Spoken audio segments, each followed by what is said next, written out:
Welcome to Democracy Now!, democracynow.org, the War and Peace Report. I'm Amy Goodman. The United Nations is calling for armed action in Haiti amidst worsening violence and instability as gangs continue to control much of the country. A week-long blockade of a key port in Port-au-Prince by gangs has led to a critical shortage of fuel, food, and water for millions of people, and has hindered efforts to respond to a new cholera outbreak in Haiti. UN Secretary General Antonio Guterres addressed the crisis Monday. It's an absolutely nightmarish situation for the population of Haiti, especially Port-au-Prince. I believe that we need not only to strengthen the police, strengthening it with training, with equipment, with a number of other measures, but that in the present circumstances, we need an armed action to release the port and to allow for a humanitarian corridor to be established.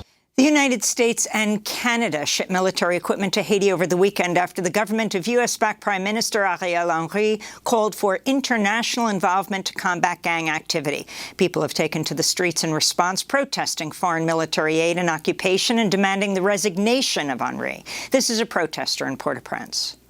No Canadian. No to the Canadians. No to the Americans. You are monsters. You don't have solutions. You are chaos. You are behind the gangsterization of crime. You are giving arms to our brothers. In Ethiopia, rebels in the northern Tigray region say Ethiopian troops backed by Eritrean soldiers have seized a key city amidst heavy fighting northwest of the Tigrayan capital. Aid workers report thousands of civilians have begun fleeing the fighting over the weekend amidst fears they could face mass killings and sexual violence. The United Nations warned Monday the situation in Tigray is spiraling out of control, with civilians paying a horrific price. The head of the UN's World Health Organization, Dr. Tedros Adhanom Ghebreyesus, who's from Tigray, warned Ethiopia's military is carpet bombing whole cities. He said 1 million people are at risk of starvation after a 17-month blockade left food and medicine in short supply. Russia's military has launched a fresh wave of long-range attacks on Ukraine's critical infrastructure, cutting off water and power to large parts of the country. Authorities say at least 2 people were killed in today's attacks on Kyiv, a day after Russian drone attacks left 5 people dead in Ukraine's capital city. President Volodymyr Zelensky said 30% of Ukraine's power stations have been destroyed by the latest attacks, causing massive blackouts. Ukraine's culture minister says the orchestra conductor, Yuri Karpenko, was shot and killed in his home by Russian soldiers in the Russian-occupied city of Kherson. The 46-year-old conductor reportedly refused to take part in a concert meant to show support for Russia's annexation of the southern port city. An Associated Press investigation has found thousands of Ukrainian children have been deported to Russia or Russian-occupied parts of Ukraine since the invasion. The AP reports Russian officials have frequently lied to the children that they weren't wanted by their parents, used them for propaganda, and have given them Russian families and citizenship. In Russia, at least 13 people, including 3 children, were killed Monday when a fighter jet crashed outside a 9-story apartment building in a city near Russia's maritime border with Ukraine. Video of the incident shows at least one of the plane's pilots ejected moments before the crash in the town of Yeysk, caused a large residential building to erupt in flames. Meanwhile, Russia and Ukraine have carried out another prisoner swap. On Monday, Russia released 108 Ukrainian women held as POWs, while Ukraine freed 100 Russians, including dozens of sailors from commercial vessels held since February.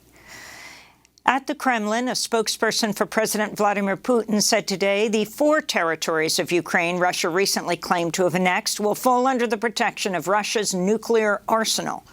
Russia's warning came as the United States and NATO launched nuclear war games in the skies above Belgium, the United Kingdom, and the North Sea.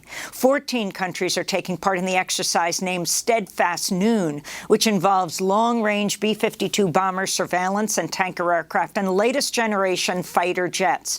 Russia's military is set to stage its own annual large-scale nuclear exercise called Thunder along Russia's northwestern coast.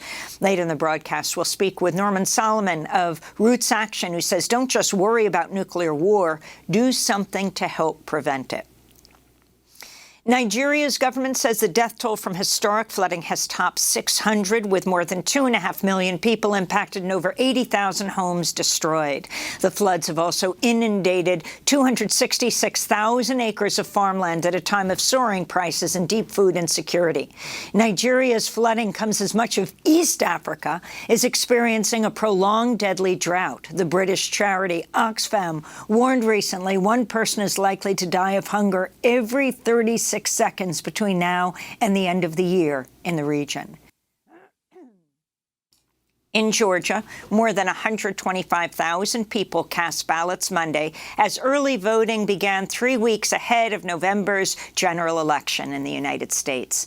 Monday's record turnout was nearly double the number of ballots cast on the first day of voting during midterm elections 4 years ago. Voters in some precincts reported lines of up to 2 hours. On Monday evening, Republican Governor Brian Kemp faced off against Democratic gubernatorial candidate Stacey Abrams for a debate in Atlanta. It's a rematch of 2018's election, when Abrams fell just 55,000 votes shy of defeating Kemp. Her campaign has focused largely on voting rights and racial equity. But let's be clear about ballot access and voter access. Brian Kemp was the Secretary of State, and he has assiduously denied access to the right to vote.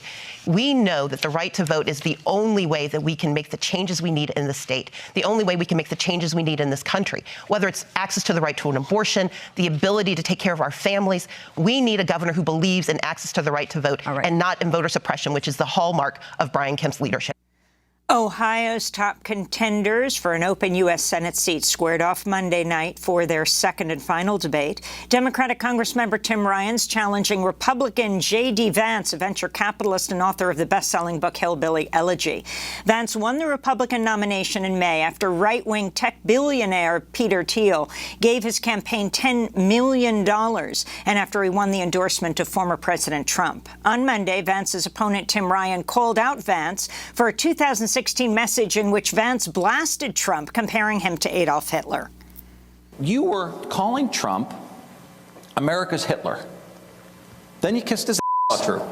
It is true. And then you kissed his ass. And then he endorsed you. And you said he's the greatest president of all time. Arizona gubernatorial candidate Kari Lake is the latest Republican to uphold Trump's lie that the 2020 election was stolen. Lake also refused to say whether she would accept the results of her own election during a CNN interview Sunday. My question is, will you accept the results of your election in November? I'm going to win the election, and I will accept that result. If you lose, will you accept that? I'm going to win the election, and I will accept that result.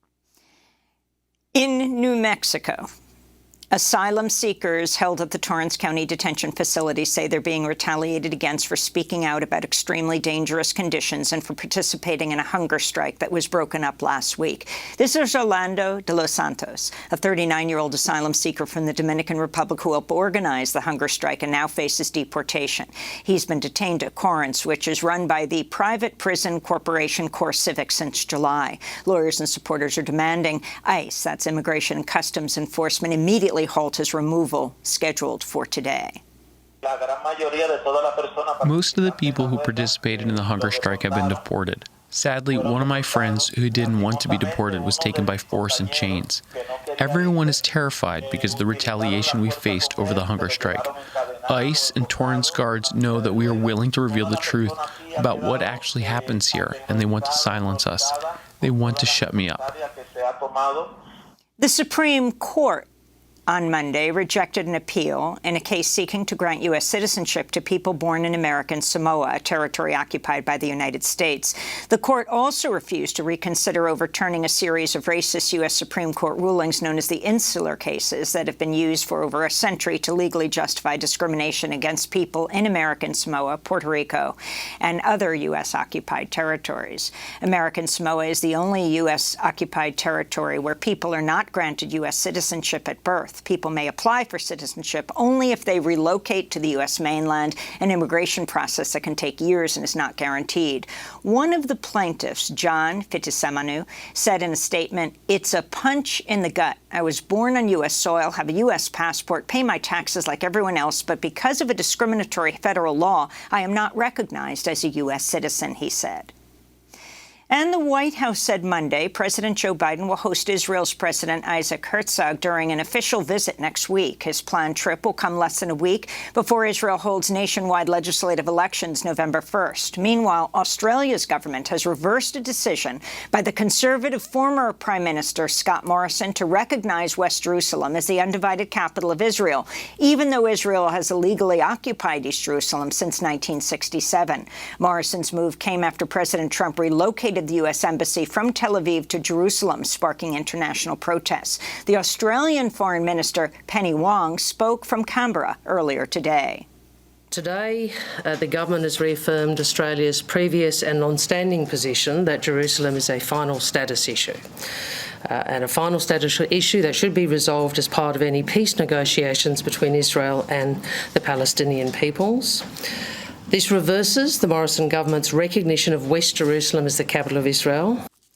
And those are some of the headlines. This is Democracy Now!, democracynow.org, The War and Peace Report. I'm Amy Goodman in New York, joined by Democracy Now! Co-host Juan Gonzalez in New Brunswick, New Jersey. Hi, Juan. Hi, Amy, and welcome to all of our listeners and viewers across the country and around the world. And Juan, happy belated birthday. Oh, thanks, Amy. Appreciate it. My big 7'5". Congratulations.